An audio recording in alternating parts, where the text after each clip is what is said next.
and welcome.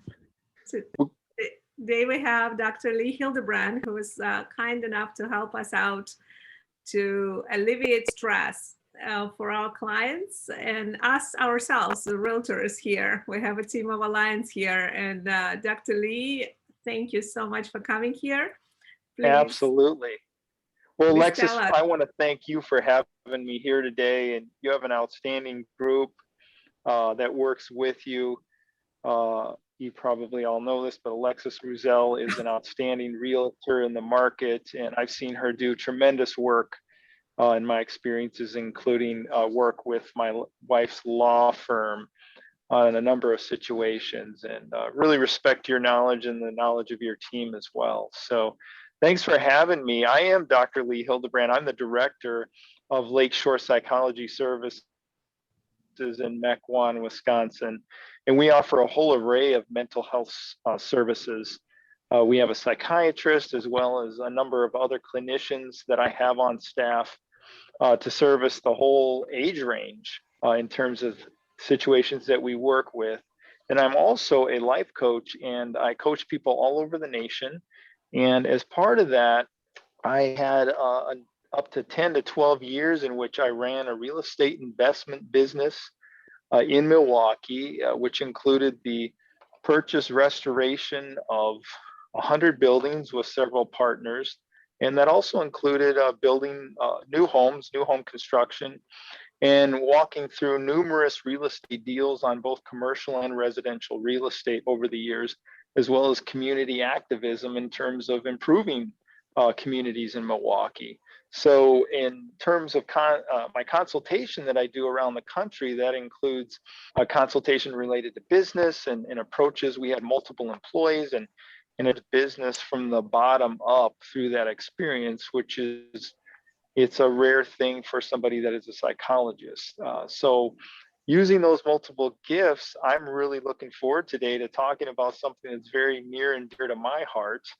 And that is, the process of procuring, selling, moving real estate.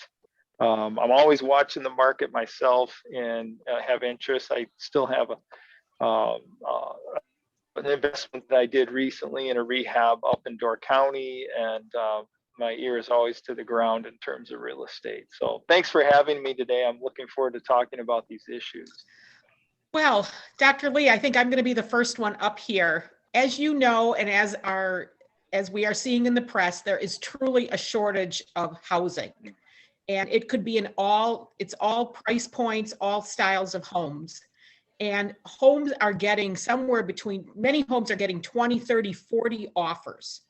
And needless to say, there's only one home to be sold, which means that all of those other buyers are disappointed time and time and time again. What could buyers do to reduce their stress in these situations? We're seeing personal letters, talking about pick me. And then on the reverse side, I'm stressed as a realtor because now I have to call the other 39 people that didn't get their offers accepted and talk to their agents. What can we do to alleviate some of that stress on both sides? Right, because you probably feel like you're letting people down in that regard.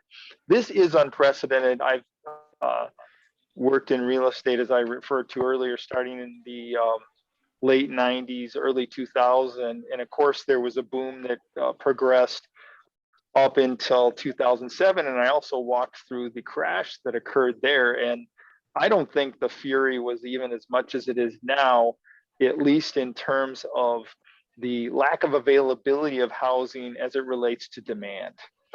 And so I know this can be a very stressful process for people as they're either looking for a home. I mean, those that are seeking to sell a home. In fact, I just sold one in one day out in Seattle on behalf of my father, and was able to obtain an asking price 60 grand higher than any home that had been sold in the same subdivision because of these very factors. So obviously on a seller standpoint side, that's the easy part of this equation.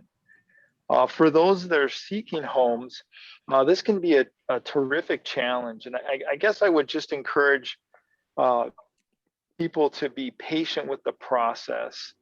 Obviously, you want to work with a realtor that is going to be helpful, responsive to your needs.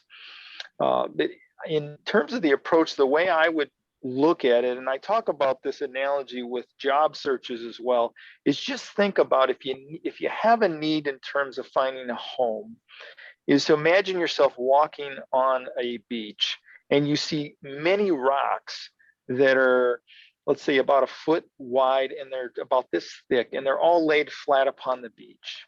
What your job is, as you're looking for a home, is to turn over the rocks. You really don't know which pearl is going to be under some of these various rocks. And there's not just one pearl. There's multiple opportunities that are littered throughout this beach. So what can really help in this process is to focus on your role, your job, which is just to turn over opportunities, to explore potential houses that could be a fit. And then to see where those pearls are going to be. Obviously, the more that you turn over, the more you're involved in looking at opportunities, you're going to have a better chance of finding more pearls. So I think it really helps psychologically and mentally to focus on that process in terms of paring it down to, okay, what are the things that are within my influence? I can't influence if I'm looking at, I turn over one stone and there's a pearl there, and I put in an offer and someone can pay $100,000 more and I can't. I don't have influence on that one. But what I do have influence over is connecting with the right realty team and getting a process going where we can, when we get into the flow of the market, which you will do as you're looking at opportunities, you'll get a sense of you'll get a sense of flow with your realtor as you progress, and to be able to respond effectively in terms of your timing to get the kind of offer in on a place that's appropriate. And then the key is you can't really own the outcomes. And what I mean, there is not just one house for you. There are multiple, frankly, even for myself, there are multiple houses I would enjoy living in or having the opportunity to put my fingerprint on. There's not just one house that's going to work for you or your family. So I just want to encourage staying patient with that process in terms of that. And I know it's easy to say and it's difficult, but thinking about not owning the outcomes and just trusting the process, because you will eventually get to a point where you have the rhythm down and you see the pearl that's there. It's one of many, and you put in that offer and it's the first one in, or it's the right kind of price point. The good news is if you're looking for homes too, this bubble may start to diminish at some point here. We just don't know. It could be at any time. And you may have foregone paying as great a price as you might have earlier in the process. So that's another possible contingency here to keep in mind. And what about my stress? I wasn't gray before I started. I knew you were going to ask that. See, your stress is the harder of the two questions. I think in regard to your stress, this is what I at least try to do in these situations, is just to treat people as I'm sure you do this. Treat people the way you would like to be treated. Try to be understanding, and you have to let them know the truth of the situation, and just be understanding in terms of that these are real people, these are their lives, and there's a lot of emotions that can go with this in regard to real estate, which we all know. Thank you. So true. And don't own the outcomes either, realtors. Dr. Lee, I've got a question here. I guess it's in a way connected to Lori's question, or it's the next step. So as a listing agent, say I list the house for my sellers and we get an accepted offer. Now it is time to start kind of mentally preparing yourself for that next step, maybe next house, and start of the current one. So with adults, it's one thing. Adults have most likely been through the drill, et cetera, et cetera. How to help kids deal with that separation anxiety? You know, they most likely have their friends who they made friends around the block over the years, et cetera, et cetera. How to help kids kind of cope with that separation anxiety? Yeah. It's a great question. The great news about kids is they are resilient. As long as kids know that they're loved, they can adjust to different circumstances. They will walk through a process sometimes of grieving related to a certain home, as do others. I think about the example, actually, when we live in Mequon ourselves, and we used to live in Brookfield, Wisconsin. And when we were getting ready to move to Mequon, myself and my daughter were probably most attached to our Brookfield home. She had grown up there, and so as we started talking about those kinds of things, and we were looking at the new house, I showed her her room, and so her new bedroom was like twice the size of her old one, and it has a bathroom as well. It was kind of a funny moment. I said, "This could be yours," and she said, "Okay, I think I can see this working." No, so it's one example is kind of helping them to see future forward, taking time to show them, hey, which room would be yours? What would you want to do with it? How can we decorate it? And helping kids think about the opportunities that are upcoming in terms of this change. The other part is, of course, listening to their feelings, understanding and validating their concerns, definitely giving them an ear in relation to that, and some understanding and consideration that it is changing. Depending on the geographic location of the house, setting up contingencies for transition in regard to friends. Hey, you can have your friends over from the old neighborhood, or maybe we can do, a new home party, invite all your friends so they can see your new room and whatnot. And just to be able to talk about those new opportunities and give them a sense of what the transition could look like. Another thing that my wife always did is she would, when we moved into our Brookfield house as an example, she bought all our kids scooters. Now, those were really popular at that time, so they could use it on the new driveway that we were acquiring at the new house. Just give them kind of a look forward to. She put a nice ribbon on it and whatnot. So I think finding creative ways to really walk kids through the process of seeing that this is not going to be the end of the world. There are going to be new opportunities. You're giving up some things here, and you're going to have new opportunities that are upcoming, and some of which you don't even realize how great they're going to be. That's good stuff. I like it. I like the part where you're connecting their current things that they're used to, like, okay, bring your friends over to the new house and stuff like that. So don't just kind of connect that with the new opportunities. Awesome. Thank you. Absolutely. So now that we talked about kids, what about the adults? So when I am working with my buyers, I want them to think about, the three non-negotiables, like in terms of their wants and needs. I want them to figure that out early on, so that whenever they see a place that they like, unfortunately, there might be one or two things that are not exactly perfect. But what if you're working with a couple and perhaps they have very different wants and needs in the house? How do I help them to come to that list? How do I help them to come together and figure out what is actually the most important three things to both of them? Well, I think this is a great question too.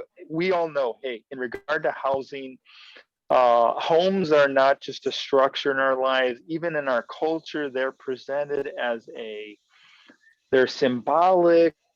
They represent all kinds of emotions. When you think about the word home, home is not sticks and mortar. The true definition of home is a sense of a belonging, a place of belonging.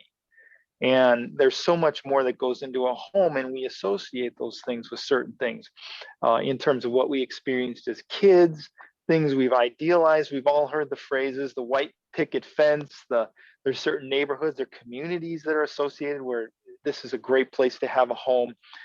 And then couples all have different dynamics, which we all know. Any of us that have a significant other or a spouse are very keenly aware of this. My wife and I, when we look at a home, I might see a yard that I love. Oh, this is the perfect yard. We can put a fire pit back there, honey. Oh, we can play football with the kids. And she's looking at the kitchen and going, there's not enough room in the cabinets to get all my stuff in here so I can do my gourmet cooking, as an example. So it can really be a challenge to do that. I think you make a great point with this word, and this is key.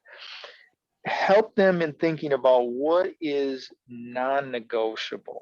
You know, do we need a 3-car garage versus a 2-car because we've got the 3 cars? Or we've got the small boat that we're going to keep in the garage. We've got to have the 3-car garage. Or we have large dogs and we want to have some an area for them to really run around. We need to have a yard that can facilitate that. To think about what the non-negotiables are, and then to help them move forward from that, and just make a list. Maybe they start off with some agreed upon non-negotiables at the top, and then do 2 columns: his and her, whatever the situation is, names, and indicating these are some of the things I'd really like. It'd be really cool if we could have 10-foot ceilings, or it'd be great if we could have a nice mud room so when the kids come in, they can easily take off their shoes and hang them up and we're not all stumbling all over them. So to really delineate those lists. I'll tell you what's most important is for people to be able to listen to one another. When we're talking about emotionally laden things, it can sometimes be difficult to listen to your partner. So one thing I always try to encourage couples to do is to do what's called active listening. And what that is when your spouse is talking about what their needs are, what they'd really like to see in the house, or what they did or didn't like about the house they just saw, is just to repeat back the main thing that they said. Hey, honey, I hear you saying that kitchen doesn't have quite the cabinet room that you'd really like. Is there more on that? Because I'd really like to hear what your thoughts are on this.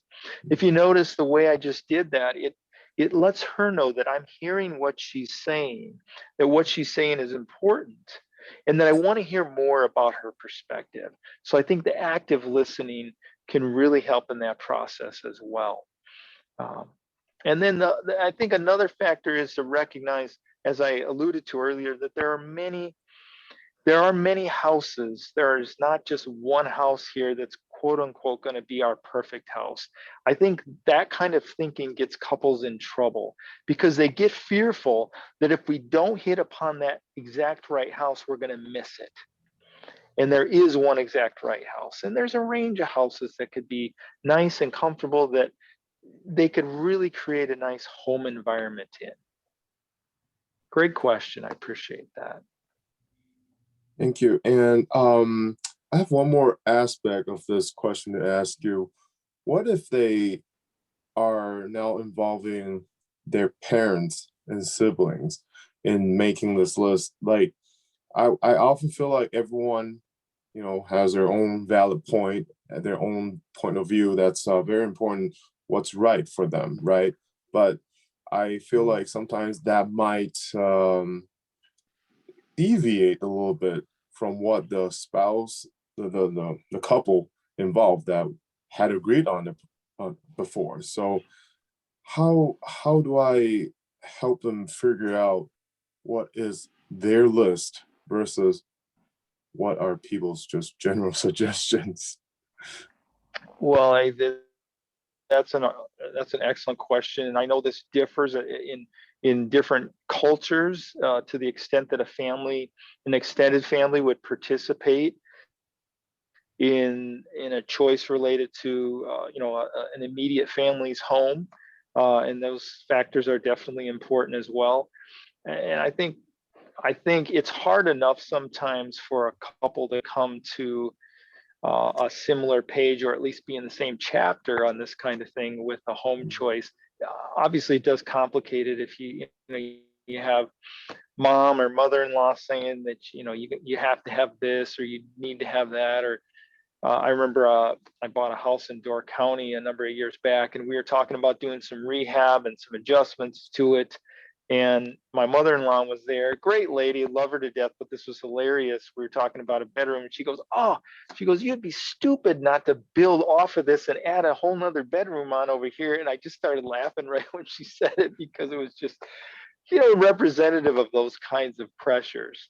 So I think if you can, as a realtor, and quite frankly, as a buyer, if we're looking at a couple situation, if it seems appropriate culturally and whatnot, to try to set some boundaries in regard to how many cooks are in the kitchen, so to speak, no pun intended, with this kind of decision, I think that can be really helpful. And I know as a realtor, sometimes that can be difficult. As we also know, it can be difficult as you're doing showings and whatnot with the kids as well. You know, if it's an older couple with some adult kids, those kinds of situations. So not an easy task sometimes. Thank you. You guys probably wear your own counseling type of hat as well, and some of the nuances that you navigate in your jobs and trying to help people find what that fit is going to be for them. So I certainly appreciate that. We sure call ourselves licensed realtors and unlicensed therapists. That's for sure. And sometimes we use a lot of different wordings like happy wife, happy life. So it's like better have that kitchen, you know. So, and That's a very great point. yeah.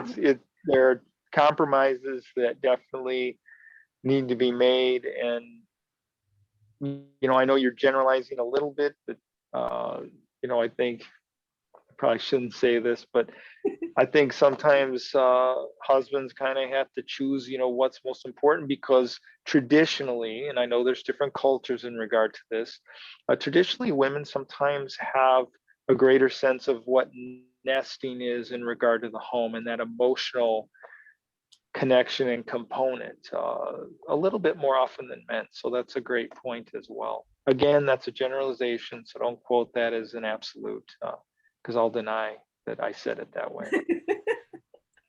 For sure. I'll try to make We sure have a my wife doesn't recording hear though, that. so it'll be.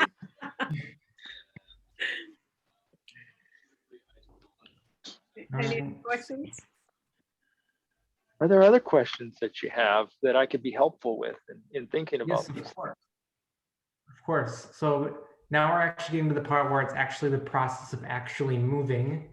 Because obviously when it comes to just going on a vacation, it can be stressful. Just getting ready for all that packing, planning, all that stuff. Are there any tips on like how to keep the stress and anxiety down during that process?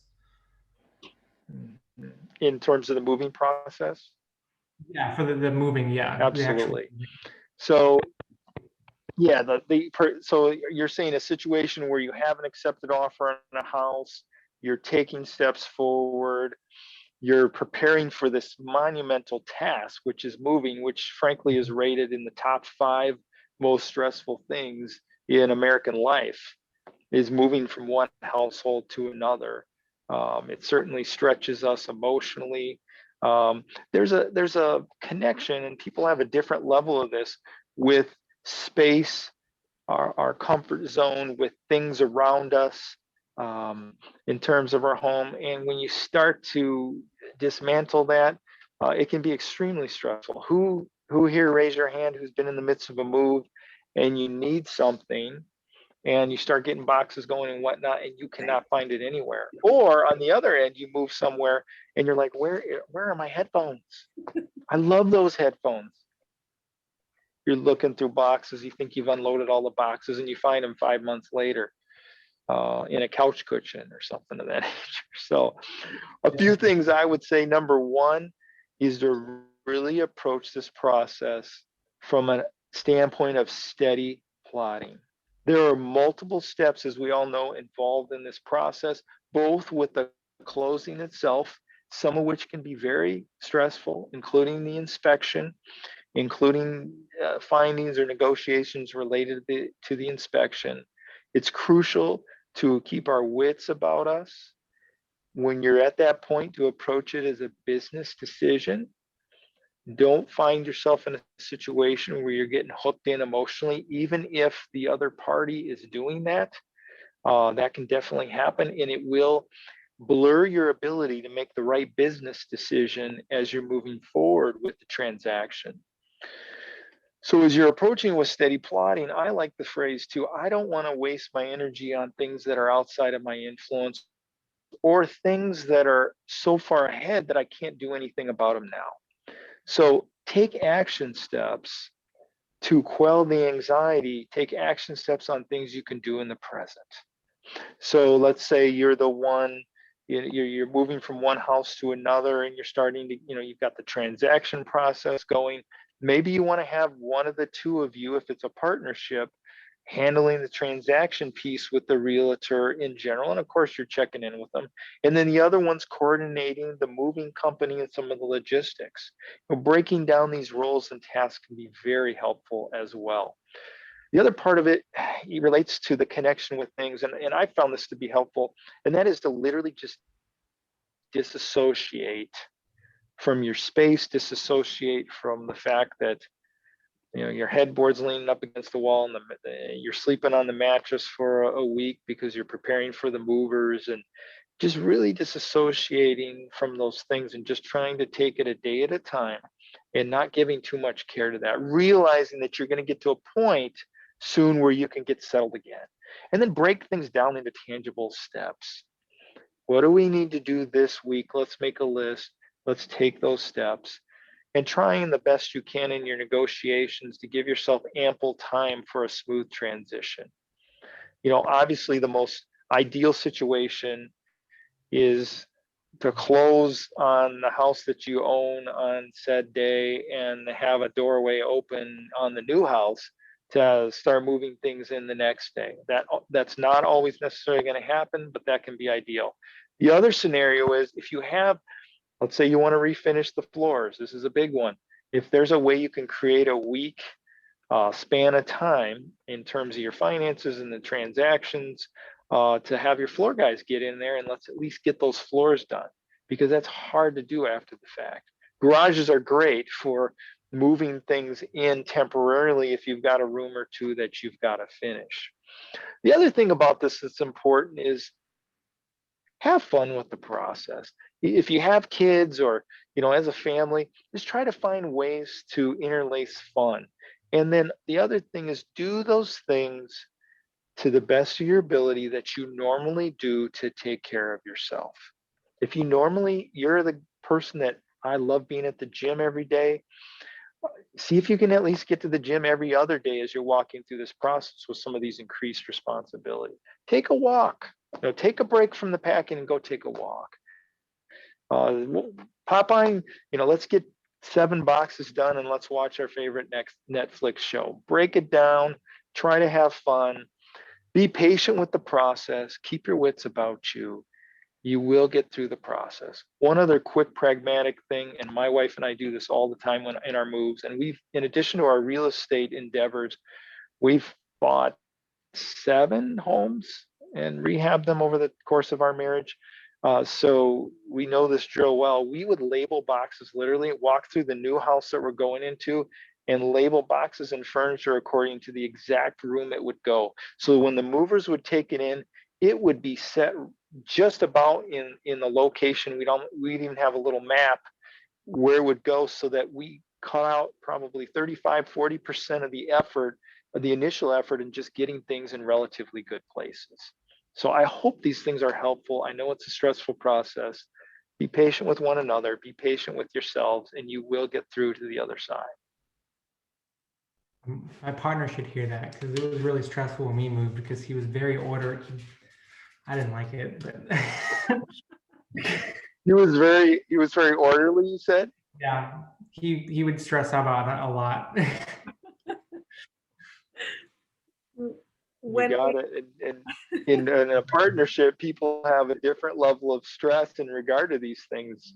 So it's really well said. Yes. Did you get through it? Did you get through the move? Just barely. Awesome. Thankfully, I had to work through it. I wasn't near it most of the time.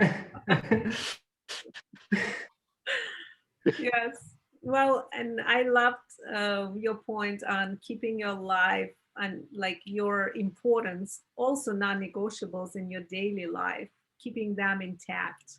I can see how we're going to all get inspired by your talk today. And right after this, going to take a walk. because the day's beautiful. It's sunny. We gotta just get out and take a walk after this. It's super important. Yes. Yes. Yes.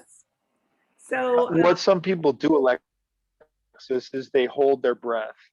When they're going through difficulty and transition, they sort of emotionally kind of hold their breath and they don't breathe. And so symbolically, this is the type of breathing through the process, I would call it. love it. Love it. We have a question from the audience because it was inspired by the previous idea with the kids. Because there's somebody who is planning to put Yes. a house on the market, and they have kids, and I already visited with them, and they always, well, the whole our team loves to make sure that the house is staged and that it makes and adds a value to your house. So when you have little kids, I always say, yeah, we need to do some bragging, doing something with the kids to keep them intact, to have them buy in on keeping their rooms organized as they live through all of this. And yes, the scooters help. And I always have like a Lego idea or something. And anything else we can do to keep them organized as they need to keep that home beautiful, any other Yeah, tips? I think it's a great question, and it can be a challenge, right? Especially depending on the age of the kid. One thing that I often did with my kids when we were in the process of getting ready to do a move, let's say we did pull some toys out of the closet, because when you're staging, you don't have too many toys out in the open. And we're playing. We began to clean up, and I literally would sing a song and try to make it fun. Clean up, clean up, clean up the playroom. Pardon the singing. I definitely will keep my day job in regard to that. I need fun ways to engage them and help them have fun with the process, as well as, I don't know if you exactly use this word, but bribing them, a little bit of a joke there, but incentives or rewards for, hey, if you clean your room up by the end of the day before our showing tomorrow at 8 a.m., then you're going to get a treat, or we're going to go do this fun thing. And just trying to incorporate them and seeing that this is part of a family.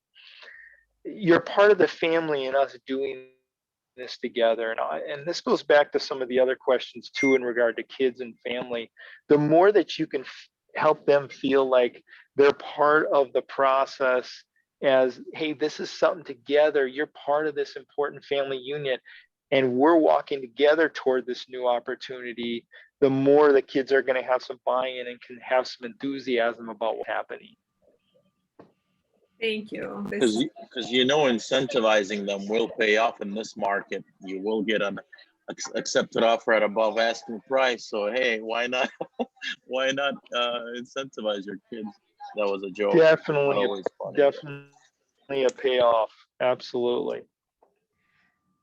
All right. And it So is a tough period with the staging process, and really trying to have them keep things a little more locked down than they usually do. So I started the conversation initially with, as people are not getting homes and how to deal with that stress. People are looking to move now because, they want larger homes. This past year plus under the pandemic has caused people to work at home now. Companies are now actually seeing that it works. So even when we come out of the pandemic, there will still be some remote working. Kids are studying at home. People are not getting the larger homes that they want because they're losing out many times. So they're in their smaller home, having to have both significant others working. Kids are in school. I realize this is maybe not so much real estate, but if they're not in a position to move, how can we all coexist comfortably in these homes that are not intended necessarily for work, school, play, sleep, the whole gamut?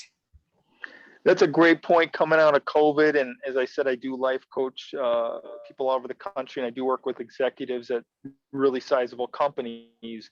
And I will say there are definitely companies out there that are seeing some advantage advantages to this in terms of their staffs, their teams, their employees, that this is not going to be just an isolated situation related to COVID as we come around the corner with this. And I think it's a very salient point, and that is, how do you approach having this space, especially in a climate like Wisconsin during the cold winter months, serve so many different roles? And some of the advice that I would give, first of all, if you're a worker that is working from home, is to try to do your best to have a designated space when you're doing your work. Of course, if it's office work, involving your computer and a desk and a phone and whatnot, I think that helps to at least cordon that off. It helps for a number of reasons. One is psychologically, it helps when you're working, you can focus in, you're going to have fewer distractions, especially if you can have a closed door. And then when you're not working, or you take a break and you step out of there, there's a psychological sense of sort of exhale in not being in that space, when you're not having to focus in the same way. The other advantage to that is that with children, it will help set kind of boundaries for the space. If you have small children or other children, to say, okay, your mommy or daddy is going to be in this workspace, and when there's the do not disturb sign on, that means we got to let mommy work for this amount of time, and then she'll be out once every hour or so, as an example. So it just kind of helps get a sense of some new boundaries within the household to help. One of the problems people have when, let's say, they're using their dining room desk for work, and then the human brain can only track so much. And with all the distractions that can come at one, oh, I got to unload the dishwasher. Oh, wait, I'm getting this conference call. These multiple roles, and we experience this on our cell phones, quite frankly, with the input we get from multiple directions, is confusing to the human brain. It's more stressful to the human brain. So if we can find ways to cordon off, organize, and simplify, it can help us in terms of our mental health. The other thing in regard to this is it's crucial, and I dealt with this a lot during this last year of COVID. It's crucial to get out of the house. I mean, I've talked with executives that are living at home that, quite frankly, I'll say, hey, when have you been out in the last, 4 weeks? Well, I went to the grocery store a couple weeks ago. But they literally have been in the home all the rest of that time, especially in the colder months of the winter. Try to go outside. I've even coached some in between meetings to walk out, put on a coat, walk out to your back patio, get some brisk fresh air, or walk one loop around your circle, so to speak, in the neighborhood, just to kind of mix things up, get the blood moving. It is important to find opportunities, and this relates to just COVID in general, to get out of the household. Beautiful thing. It's so great to see that the vaccine has been made available to such a large amount of people at this point. And I think we're able to see, I don't speak as a medical expert by any means, but some light coming in terms of having some more flexibility to do things. But I'll say this, in the meantime, try to think out of the box and be creative about ways to still feel like you're alive in the ways that you need to. One thing I used a lot was just getting out and walking. I mean, I walked many, many miles during the last year in terms of just getting some space from, the home environment. So those are a couple thoughts that come to my mind that can really help. Wonderful information. This was extremely helpful. Thank you. Absolutely. I'm so glad you asked. A very astute question on your part. I have one last question. That you had mentioned earlier that there are that real estate or moving is one of the top 5 stressful things in life. I'm just curious, what are the other 4? Death, and that is the death of a loved one. Divorce is in the top 5. Major medical issue, and some of the lists vary on this, but like a major medical diagnosis like cancer or something of that nature, or some other kind of form of trauma. Interesting that moving is part of that major trauma or stress to go with death, major illness, divorce, and moving. One would hope that it wouldn't have been in the top 5, but thank you. Absolutely. Yeah, and clearly it depends on the person. It's obviously those things are individualized, but it has been noted in a number of lists of being quite high in regard to people's stress level. Fair enough. Alexis, anything you want to tie us up? Well, I'd love to compliment you, Dr. Lee, on the art piece behind you, because it's been very soothing, those drop dots and the coloring of it, everything behind. It's like looking at it, it makes me happy as well. So that's really nice. And oh, that's wonderful. And there's a flower for you as well on the on the other side. right side of my head. Your left on the screen is, I believe it's an orchid that's waving out to you, Alexis. Thank you. I don't know if you have any kind of events coming up that you would like to share and promote. Otherwise, if that's not available, you can email it to us and we'll post it together with this. Yeah, well, I would just say don't be a stranger. If you want to reach out, you have any other questions. As I mentioned at the outset, I do have some unique perspectives in terms of my experience in the business world, in addition to my work as a psychologist myself, as well as managing my staff here.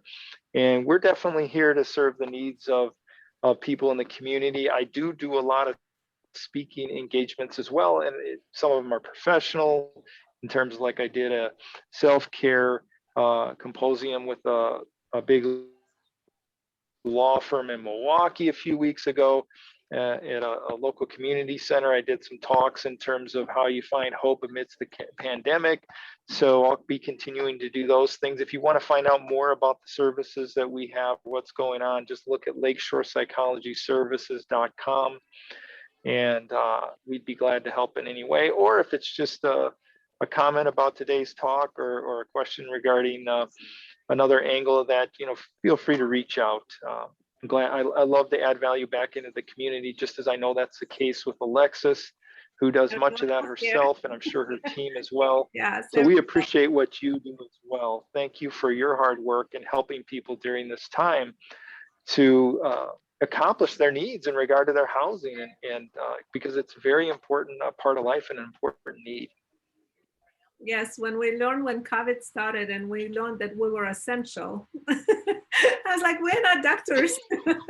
And here we come. We put the masks on, the gloves on, the booties, and we went on. People need to have their housing. So that was good. That's absolutely true. And it's always great to have good neighbors. Yes. I have one of the best neighbors that's in the universe. And actually, she just spoke a moment ago. So thanks for having me. Back at you, Dr. Lee. Thank you so much for all the wisdom and sharing it with us. Thank you. Yeah, you're so welcome. Dr. Lee. Timing of this session could not have been better. So thank you. Great to be here. I wish you and your team well and the utmost success in 2021. Thank you very much. Likewise. All right, guys, off we go. Enjoy your day, and I'm gonna stop.